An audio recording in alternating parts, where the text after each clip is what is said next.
Chocy Chat. I just got a countdown on Instagram. Then it's like 3, 2, 1. You're now live. How very strange. Anyway, good evening, Chocy Chat.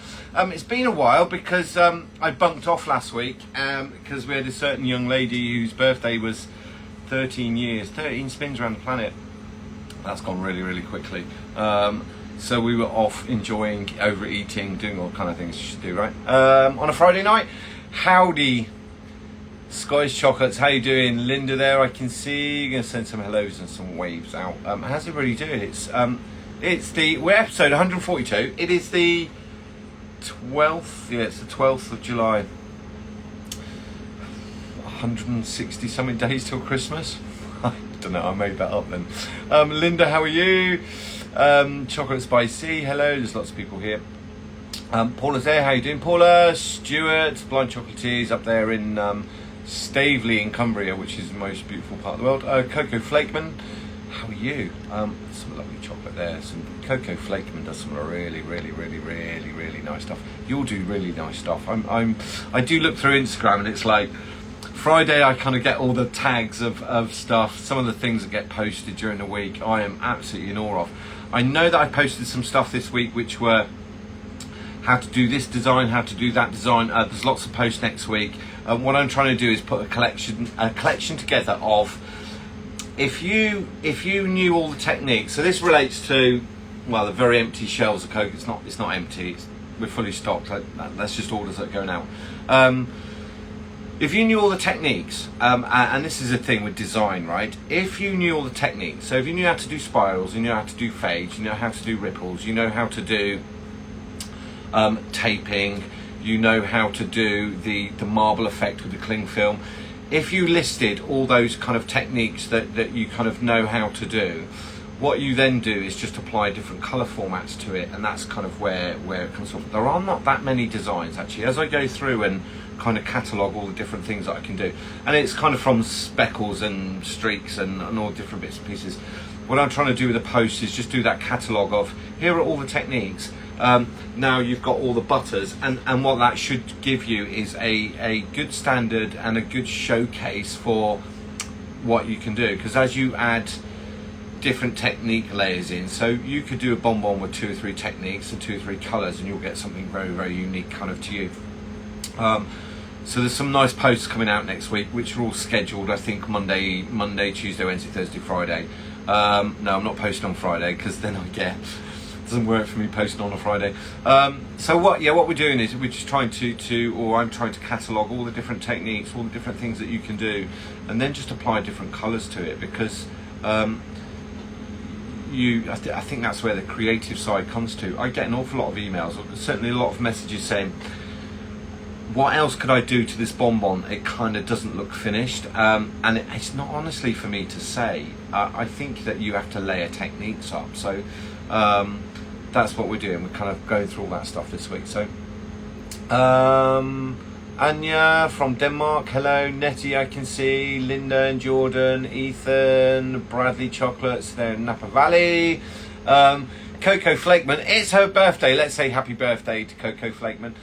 She does some lovely. Christine Hindle, hello. Christina is up at the W Hotel in Edinburgh. She does some amazing things with chocolate. Absolutely amazing. Up there with Davy Lilly. Sally Devlin, how are you? I could make chocolates there in Switzerland. Nettie is saying happy birthday, Coco Flakeman. This is a place, you've got a birthday, give it a shout out here, right? Also, if you've got questions, you can ask them as well. Paula there at Fusion Chocolates. She's in Ilkley, which is in, I want to say West Yorkshire, but it's going to be wrong, right? Somebody's saying, please, I want to ask about cocoa mass tempering. You can't temper cocoa mass. The only thing that you can actually temper is the cocoa butter that's in chocolate. So if you've got a compound chocolate, which is sugar and cocoa mass, there is nothing in there to temper. You would warm it and pour it and chill it very fast, and then it will shrink slightly enough that you can tap it out. If a chocolate, certainly under our UK laws or EU laws, if it doesn't contain cocoa butter and it doesn't contain a certain amount of cocoa mass, it wouldn't be called chocolate. So compound chocolate doesn't contain cocoa butter, therefore there is nothing to temper in it at all. it's pointless. Ellen, hi Ellen. Ellen, I got your message. I'm going to reply to you. Just been a little bit busy the last few days. Me and Mrs. So Sassy, she's a hell of a week this week. We're redoing websites. We've got product launches. We've got photography to do. We've got marketing to do. We've got Google Commerce, merchant centres, accounts. It's just a week. It's absolutely a week of just solid admin for us at the minute, and it's very, very complicated. It's not interesting. Well, it's not interesting for me because I don't have that kind of attention span. I how do I describe this? You sit me down at a desk, I lose interest very, very quickly. I am absolutely a creative person, so I need to be doing something, and I need to be doing something that's tangible, touchy, right? If I've got to sit down and look through, and I know in a business, you know, you've got to look at the analytics, you've got to look at the numbers, they're important. But if you have somebody else that does it for you, win, right? Anyway, that's been my week. It's all admin and Melanger classes. Lots and lots and lots of Melanger classes this week. We're Lass, hello. Who else have we got? I'm trying to say some hellos. If you got questions, fire away. We got people in Bahrain. Wa alaikum salam. La Grosse Noir, hello, how are you? Chocolates by Nana. So Stuart's saying, is it a silly plan to spray with mesh for Christmas? No, not at all. I'll tell you what I'll do. Where is my mesh gone? Oh no, do you know what? Where's my mesh gone? What I'd say with spraying with mesh. Oh, that's awkward, isn't it? Oh. Houston, we have a problem. My mesh has gone missing. If you're going to spray with mesh, what I would say is to... that's going to bug me now because it's normally on the side there and normally do it. So we use smaller pieces of mesh. You want to choose a nylon mesh that is kind of, I want to say waterproof. What I mean is you don't want something that's going to absorb cocoa butter. You want a mesh that's nylon, so that once you sprayed it a couple of times, what you can do is just put it on between two bits of paper, give it a quick blast of heat, and then you can wipe the cocoa butter off and then go on. Because as you continue to spray with mesh, it's a danger that you can make more and more mess. Stuart, no, I don't. I think it is a good plan to spray with mesh. I wouldn't do more than two colours, so I would spray a light colour and then back that. In fact, if you spray with a type B first, so whether it's like lipstick red or sparkly rari, something like that, and then you can back it, it will save you a lot of time. So I would keep it stupid simple, right? That is the trick for Christmas. Keep it simple. Don't. Mesh is a lovely way to decorate, and you can either decorate beforehand by spraying in the moulds, or you can make just white chocolates and spray on retrospectively by putting the mesh over the bonbon and then spraying, right? Either way, it's very, very effective, right? Sweet Driver, hello. Hello in Kenya. We got Nyota Joyce. Hello in Kenya. I hope you're okay in Kenya. We see some scary news coming out of Kenya, so I hope you're safe there. Looking very bouffant tonight. Mo, what is it with your haircut? I know I need to get a haircut. Mo's my stylist. Flying Banana is not Flying Banana in Australia now. He's back in sunny Costa del Britain. I don't know about anybody else, but it feels like October here at the moment. We had 16 degrees in the lab here today, and it's like, oh, in the middle of July. Perfect weather for chocolatiering. I have a question. Is it required to do tempering for the chocolate if I'm doing Rocky Road? If your chocolate contains cocoa butter, you need to temper it. If your chocolate contains cocoa butter, the cocoa butter element is the only thing that you're tempering. And what we're trying to do is, and there's two parts to this. Let me show you something. Here we go. There's a post about this later in the week. These bonbons,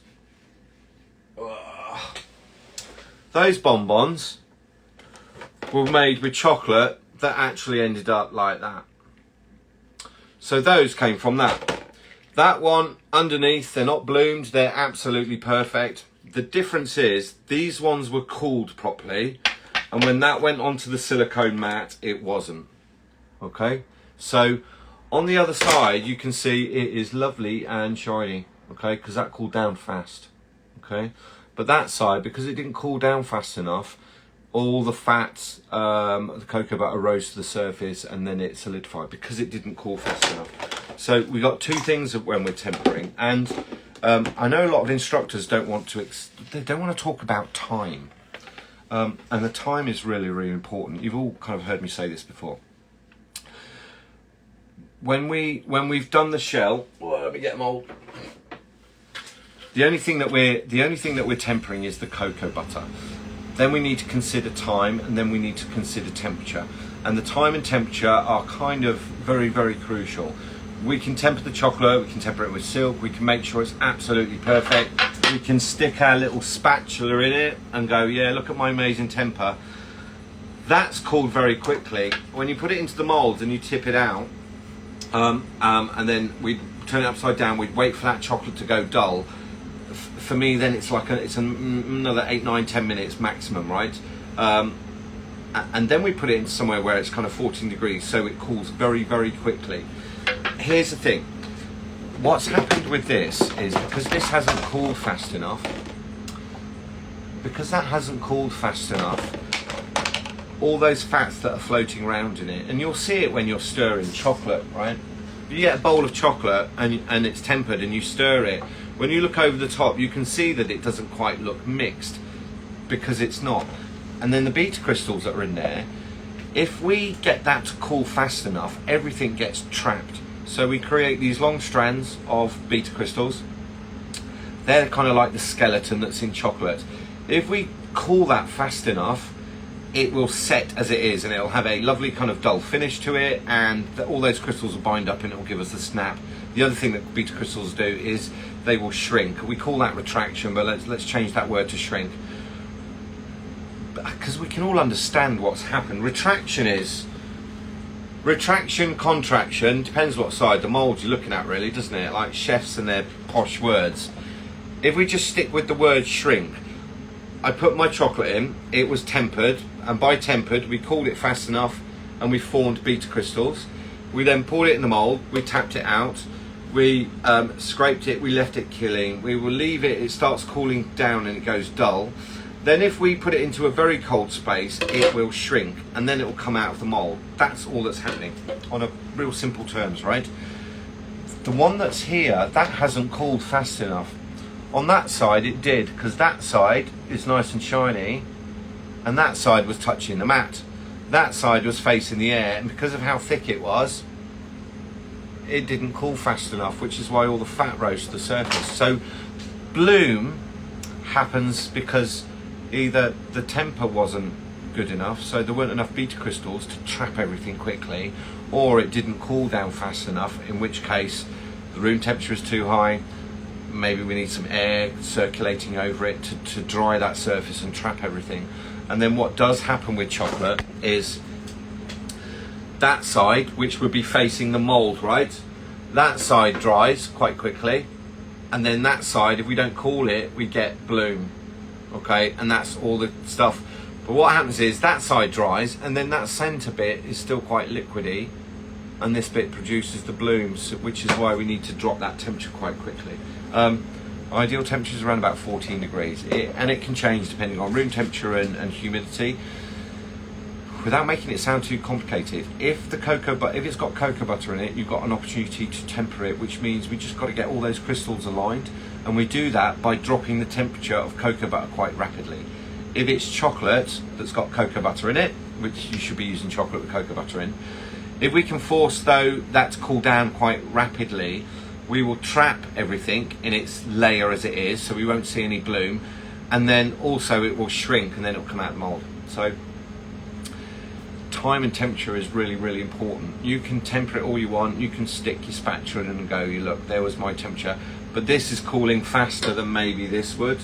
And then, like I said, if you pour chocolate on a mat, that chocolate there went on to make those, and they are perfectly shiny and like a mirror finish. Anyway, yes. If you're making Rocky Road, if it's chocolate and it's got cocoa butter in it, yes, you need to temper it. Otherwise, it could look a little bit, if you don't cool it fast enough, for people that do like the turtles and some of the bark, if you don't cool it fast enough, you're going to end up with this finish that's a little bit unsightly.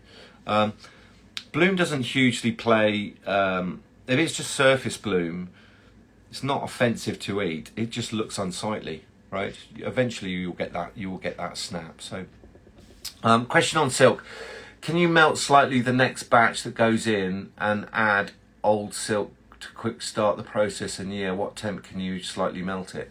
Let me understand this. Can you melt slightly the next batch? So that okay. So like if I had all my chocolate land on a mat and it hadn't quite crystallized, because this one's kind of got a snap to it now. If it had half melted, I'd put that back in. I would melt that over 30, 34, and I would just add silk again rather than trying to guess it. When you pour chocolate onto a silicone mat, it dries, but it's if you like as soon as that's dried, you can kind of peel it off, but it's very malleable because it's not completely crystallized. If you put that into a bowl, if you break that up and put that into a bowl, you'll find that 4 or 5 seconds in the microwave, that's fully melted again, and it remelts back very, very, very quickly. I just take it to 34, make sure it's all fully mixed. We've melted off any beta crystals that we don't want, and then I'd add the silk and I'd go again. What you don't need to do is start melting the chocolate to 40, 45 degrees, because nothing really changes after 33.8. So we say 34 because it's a good gauge, but once we go above 33.8 in chocolate, nothing really changes. Like there is no, if you're using silk, there is no point in melting it to 45. There's no advantage at all. Nothing changes. Nothing in terms of flavour, nothing in terms of fluidity, and nothing in terms of its tempered state, so how much beta crystals in there. Once we go above 33.8, beta crystals are gone. Adding silk is just adding those crystals back in, distributing them by mixing them and agitating it, and then going back through the process and waiting for it to get to 32. So does that answer that one? Mine's temper? I think it does. Sally Devlin, can I just say I didn't know we can subscribe to additional content until today. There's a subscription button that there's nothing on there. Don't. I've no intention of doing a subscription thing. It's not. I answered this the other week. I don't know why that's appeared on my page. I know we've had significant jump in followers. Not an area that I don't get obsessed about number of followers. It's not like if it was 10 people sat here listening, it's equal to 100 people. It's like if 1 or 2 people get the information, absolutely. I kind of, if you learn how to make these or you learn to be better chocolatiers, that's what Chocy Chat was. My page, the little subscription things appeared, and I don't know why. I have no desire or inclination to start putting subscriptions on information that I give out that helps chocolatiers. For the people that want a class, buy a class, it's 1-to-1. I will sit with you and we'll go through your issues and resolve them. The Melangers class this week, I've done lots of them. It's not, I don't think it's an expensive class, but I tell you what happened. I had a lovely one this morning with Emma at ES Chocolates. And for anybody that's done the Melangers class with me recently, I know there's lots of you here. But what happens is, as we get through the class, they get nearer and nearer and nearer. And I can see the cogs going, and I can see all the information, and they're just like, oh, I've got to go out and buy the stuff to go and make all these things. And so I know that that's work. But the subscriber thing, there's no intention to suddenly start putting stuff to subscribe. I kind of want to say in a really nice way, money doesn't mean that much to me. I prefer community over competition. It's not about, I need to say this in a nice way, I just don't think some things are worth charging for. I'm going to keep posting what I post. I'm going to keep sharing what I share. I'm going to keep helping trying to make chocolatiers better. We're all in this together, me included. Chocy Chat crew, right? Why would I charge for it? I wouldn't. Yeah, anyway, but I don't know, the subscribe button's there, but please don't, because there's nothing on it. It's empty. The posts will be in the posts, right? Nothing's gone on it. Happy birthday, hope you've had a great day. How was Mignons 4? That's not a question for me. Coco Flakeman, I hope you're getting all these birthday wishes. What's your take on this silicone stamp that is becoming popular? I just do not see how it's any faster, takes a number of steps. Me and Mrs. So Sassy were just talking about this, right? Loney is in Denmark. Loney bought the stamp, has had some, you all know Loney Larson. For anybody that's on the Chocy Chat page on Facebook, Loney is an incredible producer. She's a true artist when it comes to chocolate. I know that she bought the stamps, and I kind of, with the conversations I had with her, it's worked and it hasn't worked, and she's had some frustrations with her.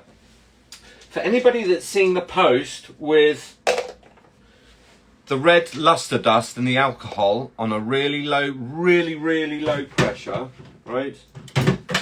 And Rania said this earlier, she looked at the two posts of the one that's the silicone stamp that you heat up, and then she's looked at the one that was the airbrush, the red luster, and a little bit of alcohol. Turn it down to like 5 psi so that it bears flavor. You want to put a little bit, it's on my page, you can find that one. That little one that I gave away, like this is how to do that kind of firework sparks, that looks better than the one that's the stamp. I tried making one, couldn't get it to work. We tried a heat gun, we tried lots of things. I don't know, the jury's out on that. I know a lot of people that have bought that stamp and just cannot get it to work. And some really good chocolatiers I know have bought that. Nothing against the guy that's developed it and selling it. It's very expensive and it's not working for a lot of people. And I kind of feel that frustration because I get fired the questions to me. It's like, why isn't this working? It's like, do you not think you should go back to the person you bought it from? As an example. Of course I'll help out. Of course I'll help out. But yeah, good question, Ron. They're expensive. And you know, I've yet to see anybody that's mastered it other than the person that first produced it, right? So, Ivy House Chocolates, hello. Ellen, I'm going to answer you anyway on that one. There's a couple of things to consider there. Jessica there in Alaska, hello.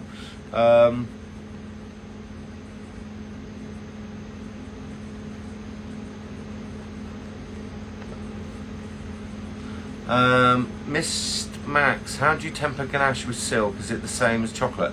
Yeah, definitely. Once you've got your ganache, cream, I'm going to put those out of the way. I dropped a whole 10 gram of those on, I was doing photos for the website, and all I had to do was an overhead shot, that was it. Nothing dramatic, nothing dramaful. I knocked it with my sleeve, it hit the floor, it shot up in the air. This looked like a snow globe. I was covered head to toe. Didn't realise quite how hard cleaning up the luster dust is when you drop them. Like I would much rather drop a bottle of cocoa butter, not that I'd waste cocoa butter, but cleaning up cocoa butter spill is so much easier than luster dust. I look like a garnish for a Christmas tree. Answering that question, yeah, so you get your cream, chocolate, glucose, all those bits and pieces, you get it into a ganache. It'll kind of round about that kind of 50-degree mark once you've emulsified it. What we're going to do is wait for that to get to 33, and then I'd add that 1% of, with the stick blender, even at 34, I'd add that percentage of, I'd do the full volume of silk. So if you've got a kilo, you want to add 10 grams. And then with the bar mix, with your bar mix, your emulsion blender, I'd blend that through fully, tap the air bubbles out, get it into a bag, lay it flat and wait for that to get to 29 and then pipe. If it's got chocolate in, and you've got silk, you've got an incubator, whether it's easy temper or another. If it's got chocolate in it, it's got cocoa butter in it, you've got an opportunity to temper it. And what that will do, certainly with ganaches, if you leave ganaches to just settle on their own, they can go a little bit grainy. Not a bite, but what it feels like is little fat droplets throughout that ganache. Whereas with silk, once you've fully emulsified it, and then you add silk to it, with ganache, once you've fully emulsified it and then you add silk to it, you can get it to crystallise much faster, which means kind of everything just, it's kind of like the glue. We can mix sand, right? But we haven't got concrete until we add the glue to it, and then it will set quite rapidly. I think it's the same with silk. Like we can have chocolate in a liquid state, but when we add silk to it, which are beta crystals, we can get it to set much more efficiently, much quicker. And the time is our advantage. I don't want to wait 12 hours for a ganache to crystallise. If I use silk, it might be half an hour, and then we're ready to cap, right? So it's using the silk just gives you certainly for anybody that's producing good volumes, if you've got to wait 12 hours before you can cap something, you're like, you need to speed that up. Well, Silk will speed that up.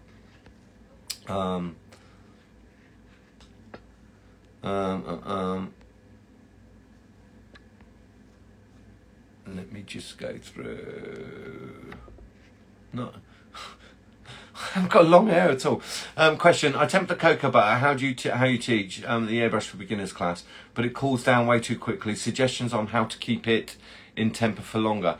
Cocoa flakement. Yeah, it depends on your temperature of your room. I often find this people with air conditioning have it set a little bit too low. Ideal room temperature for painting and spraying is kind of 21. More than enough. If it's too cold, it's going to set too rapidly.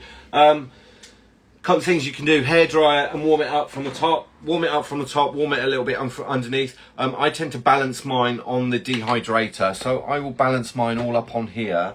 What I will do, I haven't got any here, is I will fold so that I don't get direct kind of conduction. We'll just get some paper and fold it, and then we'll sit that on top so that I've got a little bit of warmth, but I'm not like deteriorating the beta crystals that are in there. You know, you can use the butters at 26, but the cooler your room, the warmer the butter, right? The warmer your room, the cooler the butter, and you've got to make that. You've got to weigh that off. If your room is at kind of 16, 17, 18, yeah, your cocoa butter is going to set. It's going to thicken and crystallize quite rapidly. 20, 21 degrees is more than enough for when you're painting, spraying. However, when you come to shelling, you want things a little bit lower. So, you know, the people that whack their air conditioning on and just bang it straight on at 16, way too cold. It'll cause you other problems. It's a bit like trying to spray in the middle of winter with a window open. Just everything seizing in front of you. But you can, you know, cocoa flakement, you can warm the butters up, and you can use them at 26, 27, 28. But when you warm the butters up, tempered butters up, when you warm it up, that's where you damage the beta crystals. So you've got to do it slowly. If you've watched that class, when I'm not spraying, that is in my hand. I'm covered in purple now. That's covered in my hand. That's in my hand because my hand warmth is more than enough to keep that melted and at a good temperature. And if we're, you know, you're going to empty it out, warm the brush up, then refill it. So you can always, you know, just warm your butter up. But a lot of this is dependent on the room temperature. If your room's really, really cool, you need to use your butter slightly warmer. And when I say slightly warmer, 1 or 2 degrees, how aggressively warm it, like I never suggest using the microwave ever, because it's just too hot. And a heat gun, again, it's a little bit too hot. And if you've got little plastic tubs, you don't want to put a heat gun on that, because that's just a disaster. Gentle heat, we're only warming it up by 1 or 2 degrees, right? I hope that answers that one. You were near me today at Goodwood. I wonder what that noise was. When making almond butter, again, do your praline in the Melangers. Should the almonds always be skinned, or does it not make a big difference either way? I would always skin almonds. The skin on it's like leather, and it's very, very bitter. Actually, if you just take some of the skin off of almonds, and to blanch them, big pan of boiling water, drop them in a basket, less than a minute. If you take them out, you can pop them out of their shells. But if you eat some of that husk that's around it, same with hazelnuts, really, really bitter. If that gets into your melanger and that gets into the nuts, you end up with a very, very, very bitter mix. And now you're going to need to work really hard with the salt and the sugar to kind of balance that out. So you can buy blanched ones and then toast them off yourself. You can buy the flaked ones and do it that way, toast those yourselves. Same with hazelnuts, buy them with the husk on, husk off, doesn't really matter. You're still going to have to process them to get that husk off, because that's the bitter thing. And it will also really, really, certainly hazelnuts, the more husk that's left on those hazelnuts, the darker that mix will be. And then if you add a really dark sugar to it, you're going to end up with kind of that colour hazelnut paste, which not particularly nice, right?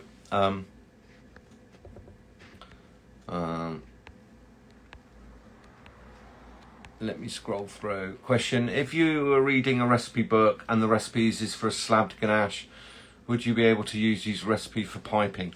No, slabbed ganache is a very different thing.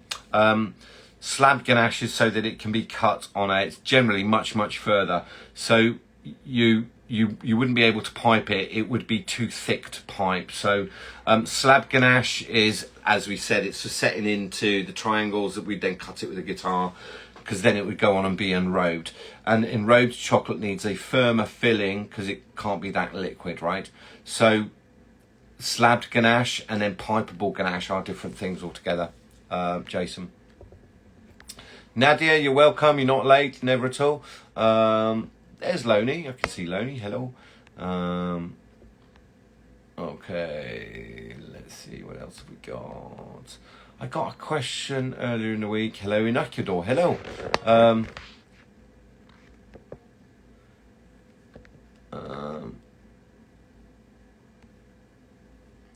Oh, okay. Paul is saying, I think the question was about topping up silk. Can you slightly melt the new calettes before adding to the remaining silk in the machine to help you speed up the process? You can't speed up making silk. It doesn't quite work that way. For anybody that's accidentally like left the lid open and the heat goes up on easy temper and it all turns to a liquid, if you close the lid and reset it, it takes days to get back to a silk. No, you can't. We will put cocoa butter into, if I need lots, we'll put cocoa butter into a piping bag and put that in the you know, as a bag tied up in there, just to get that into a soft state that we can then add that into another mix and mix it through. But the process of silk, you can't really speed it up. It's not like you can't seed it, if that makes sense. I think that's sorry, I misread that question. XO Chocolates in Wimbledon, I hope you're having a good time. Can I be really cheeky and ask anyone on TikTok to follow me, please? I need numbers to be able to go live. Thanks, Mo. Mother Baker 287 is on TikTok. You should go and give her a follow. There's some the flowers. Just go and have a look at the sugar flowers, right? Mother Baker 287 on TikTok. Instagram keeps asking me to join trends. No, it's Threads. But I don't understand what it is. Threads is like a messaging service.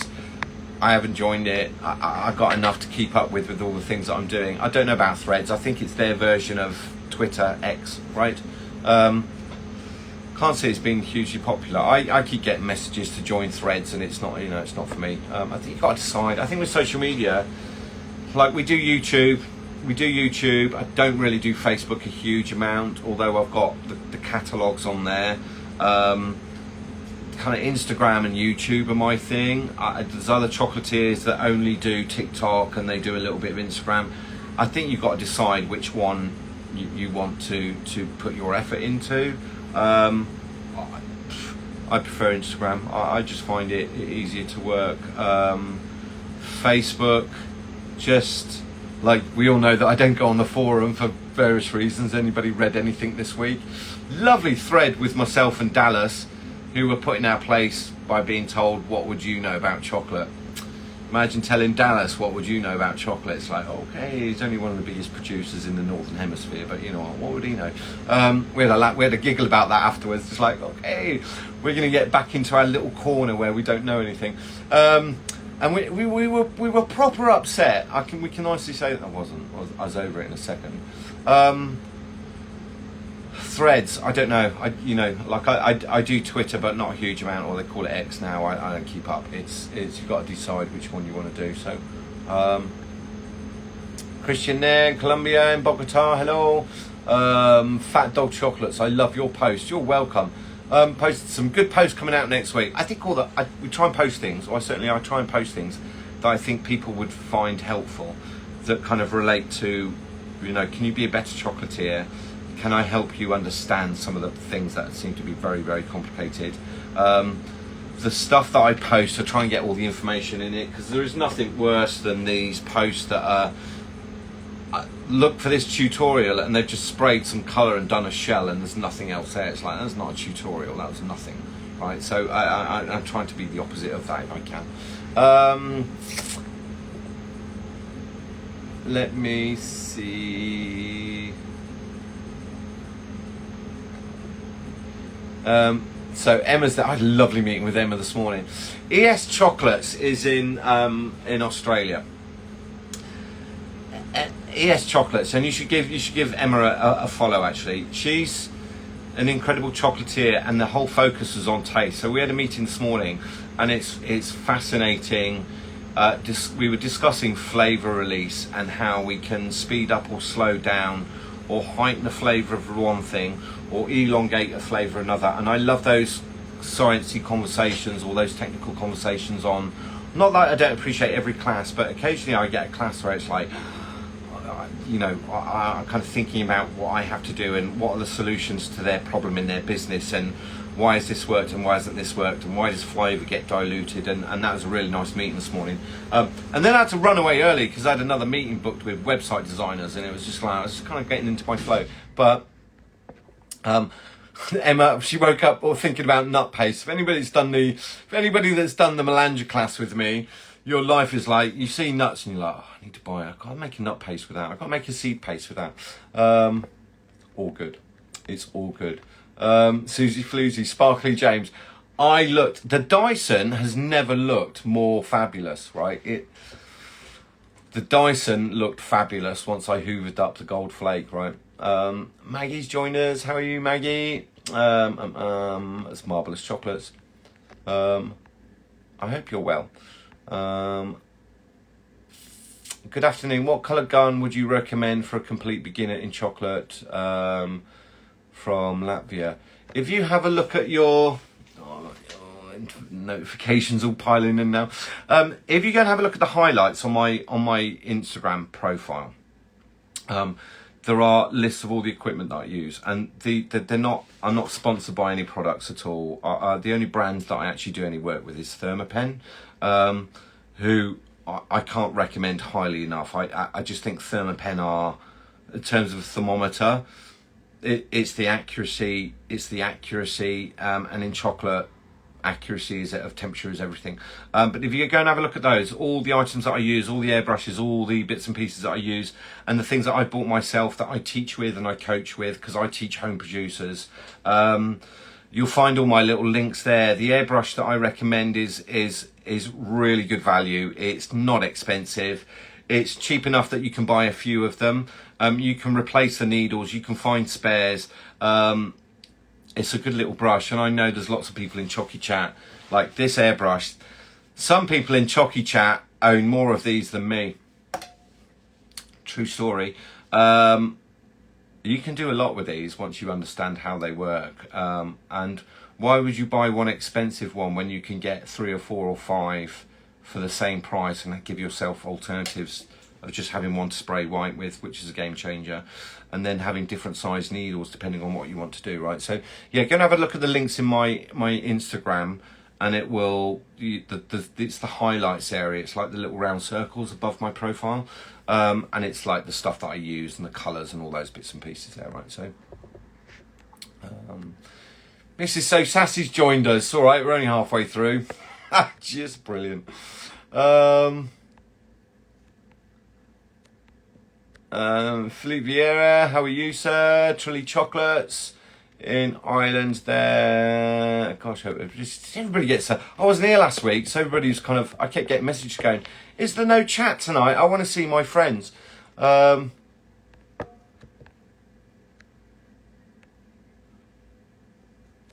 Right. Adjustable candle warmer to keep bottles of cocoa butter at temp while working. Can do. The problem with, once you've tempered something, right? Once you've tempered something, so we melt that to 35 degrees, put it over water, we'll stir it and we'll cool it very rapidly. We'll take it down to 26, and it's fair to assume that that's in temper. The reason it's in temper is because, will that one pop out? That one was tempered. It will pop out fairly cleanly, right? If I continue to hold that, those beta crystals continue to grow. And what it is they form long chains, and the more tempered they are, the thicker it gets. So if you try and hold, for people people bought these egg incubators, you know, for like reptilian eggs, these like fridges, very, very accurate. But then I kept getting messages of people showing me cocoa butter that's like thicker than mayonnaise, and they're like, what's happened? It's like, well, it's over tempered. What you've done is create silk. not something I teach. Like, once you've tempered it, like, why do you need to keep it in temper for such a long time? And you've got to ask yourself that question. And from a logical point of view, we would temper it, we would colour, we would spray. We've got to wait for that layer to dry, and that's a perfect opportunity to grab the next colour and temper it. What I don't ever do is try and hold colours in temper for a long, long time. I don't paint with more than 1 or 2 colours at a time. And if you are painting with more than 1 or 2 colours at a time, you're an absolute genius. I did have a crazy idea of putting 2 brushes together, right? I tried putting 2 brushes together to see whether I could spray.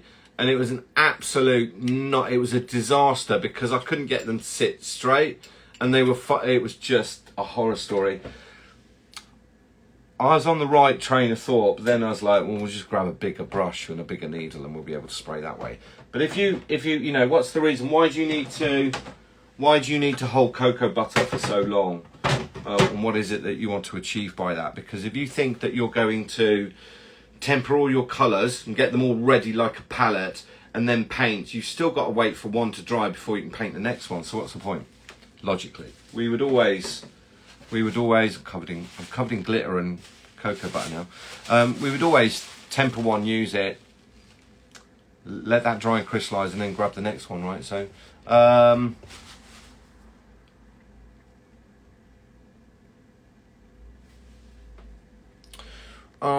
when buying nuts, for instance, hazelnuts, I noticed this week that the nibbed ones were a lot cheaper on Strawberry Red. Will the quality not be as good as the whole nut, or for making paste in the Melanger? I know people that do use nibbed nuts. You can buy occasionally when people are looking like for Piedmonte. Sometimes you get the whole ones, sometimes you get the half ones, sometimes you get the nibbed ones. I would have thought they're the same. Nuts and nut, they can't add anything else into it. They can't add any other flour or ingredients into it. So I'd have a look at the label and see what it says. I would have thought they're the same quality. So,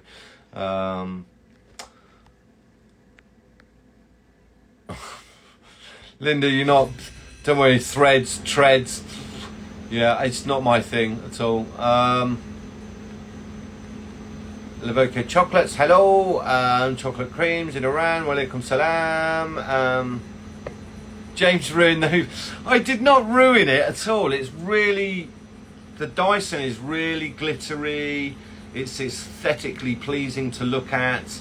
It was just a dull kind of vacuum. Now I've given it it's got a new lease of life, and it looks fantastic. It looks fabulous. You're welcome. I didn't ruin it. Have I ruined it? I don't think I've broken it. It looks better.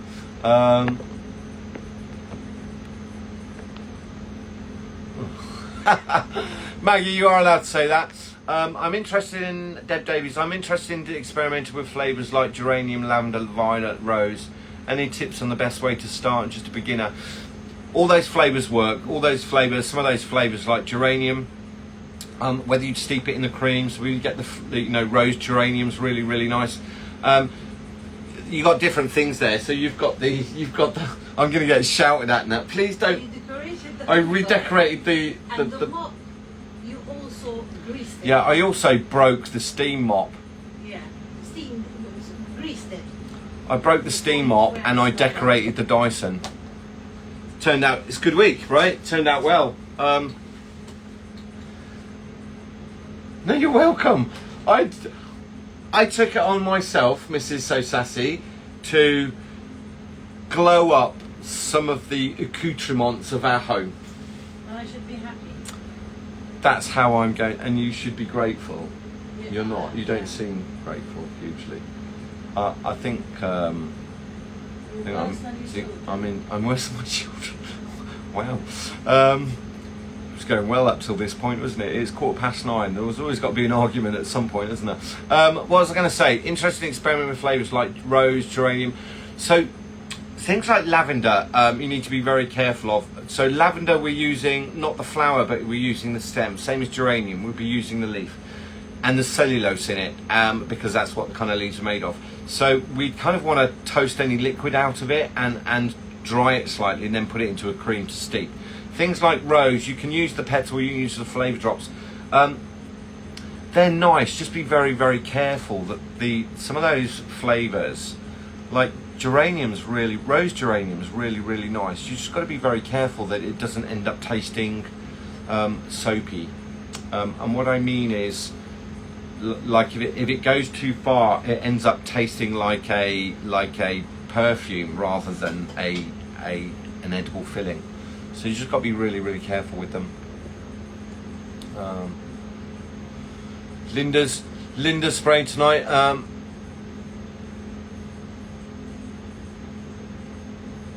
It's good. We're talking about Dysons now. Here we go. I keep using them and ruin them. It's a Hoover. Everything has a shelf life, right? Everything has a shelf life. Like you can buy a Hoover to keep it for 10 years. It's going to break, and you won't buy a new one until one breaks. So you're welcome. That's how I see it in my mind anyway. So I'm creative, so that's how it works, right? Glow up, yeah, brilliant. Scottish Chocolate, season 3 of The Bear now, some of the best TV I've watched some of The Bear, but it gives me PTSD. I spent a long time in kitchens in London. I can tell you right now, categorically, that The Bear is tame. It is tame. It is puppy dog compared to what some of those kitchens are like. I went through some of the toughest kitchens in London. It's tough. It is The Bear, the series The Bear. It's close, but it's not even close to what it was like kind of mid-90s, working at 1, 2 and 3 star in London. It was absolutely horrific. You got a 100-hour week, you were a lucky boy, right? So you slept on the steps because you had 3 hours sleep and you had to start work again. So, you know, would I go, but glad I did it? Yeah. I had this chat with Chris Harvey. Glad I did it? Yeah, definitely. Would I do it again? No chance. Absolutely no chance. It's not even close. It's not even close. Good banter though. Good banter. And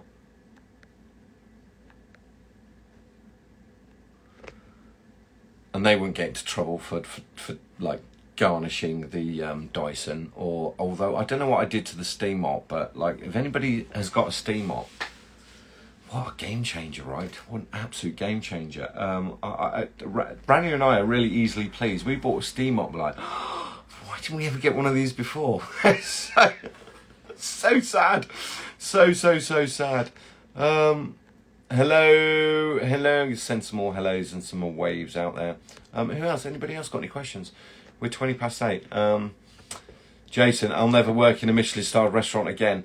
It wasn't the Michelin stars, it's the characters and the details. You know, I was talking to Emma about this morning because she supplies, you know, kind of one of the biggest names in food, and it's the details, because wrapping and labelling is an art form. You know, the way that they put a sticker onto a tub when they label it is another level, and that's what chefs used to struggle with.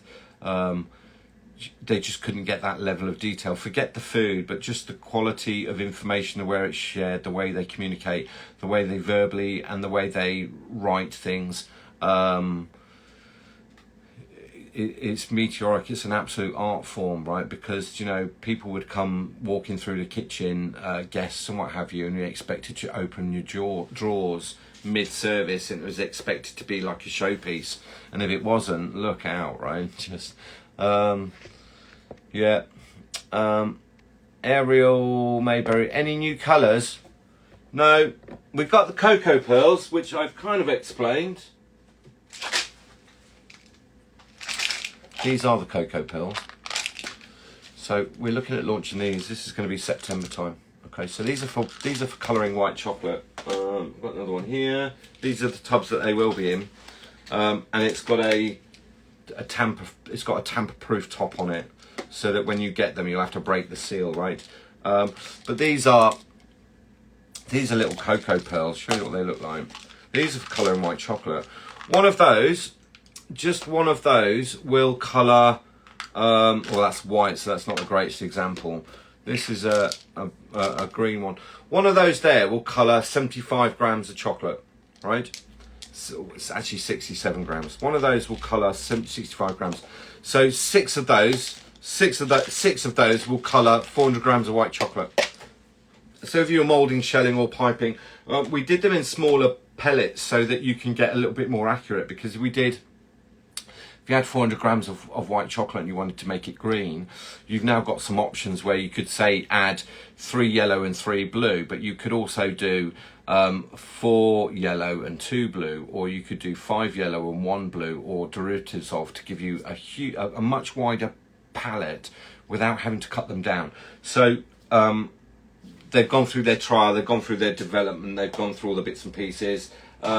We've done the photos. I'm just waiting on labelling. We're just waiting on another sign off so that we can possibly have an app that goes with it as well, so people can start putting palettes together. They're based on a fat soluble, so they're fat soluble so that you can use them for ice cream bases, you can use them for chocolate, use them for glazes, mainly aimed at the patisserie world, but then also the chocolatiers, because they're such small pieces. If you wanted to pipe lines and you wanted to have different ones, you don't need to, you can just do 67 grams, or cut them in half and just do 1 ounce, 40 grams, or 35 grams of, or 28 grams for an ounce. Half of one of those little tablets will colour 28 grams of chocolate with the safety margin, so that you could pipe those lines right. So we're doing that at the minute. There's no new colours posted unless anybody's looking for anything in specifically. There's a red colour that's been commissioned, but I can't get to that for some time. We've got a lot going on at the minute with us.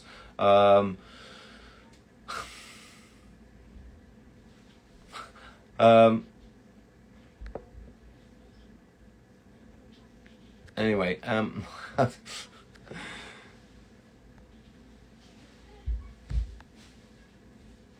yeah, I'm happy days. I'd agree with you there, Jason. What was that? Jam. I just acquired some. What's that? I just acquired some sour cherries. Any tips for making a puree? Other uses? If you're going to make purees, so if you've got fresh fruit this time of year, there's lots of berries growing, or they're starting to kind of a bit more seasonal. You make jam, you'd add sugar to it. With the purees, if you're going to use them in chocolate, just ask you this one thing.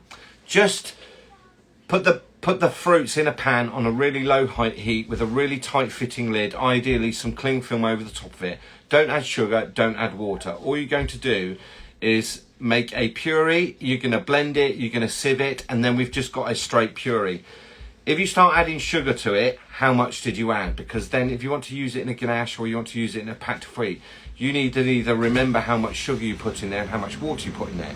If you just do the berries as they are, so it's a pure berry puree, nothing else in there, when you come to do your recipe, you'll be able to go, right, well, I've got 200 grams of puree, I'll add 125 grams of sugar, 75 grams of glucose, then you'll be able to track backwards. Whereas if you go on and make a jam from it, you kind of got to track backwards and it starts getting very, very difficult. If you're planning to pick fruit to puree to put away for your chocolate production, don't add sugar, don't add water, just let them wilt, puree them, sieve them from all the seeds and pips, store them away, freeze them.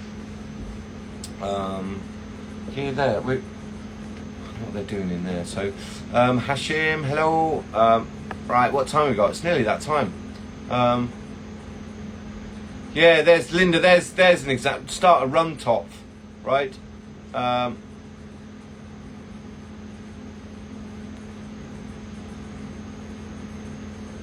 miss a couple of questions?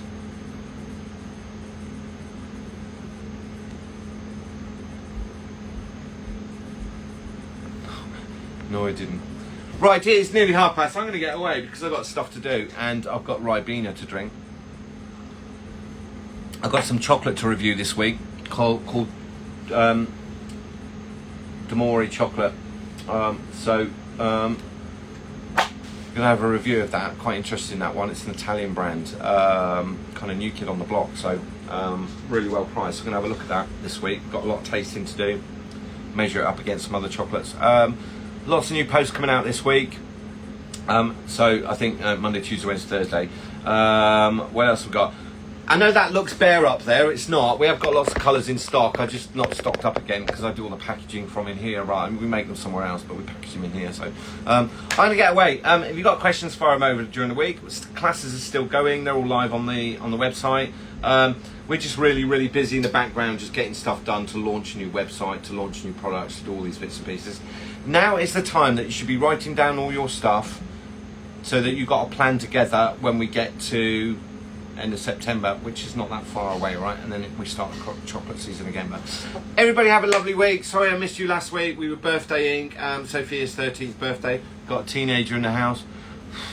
Have an amazing week, everybody. And thank you for joining Chocy Chat crew. Take care.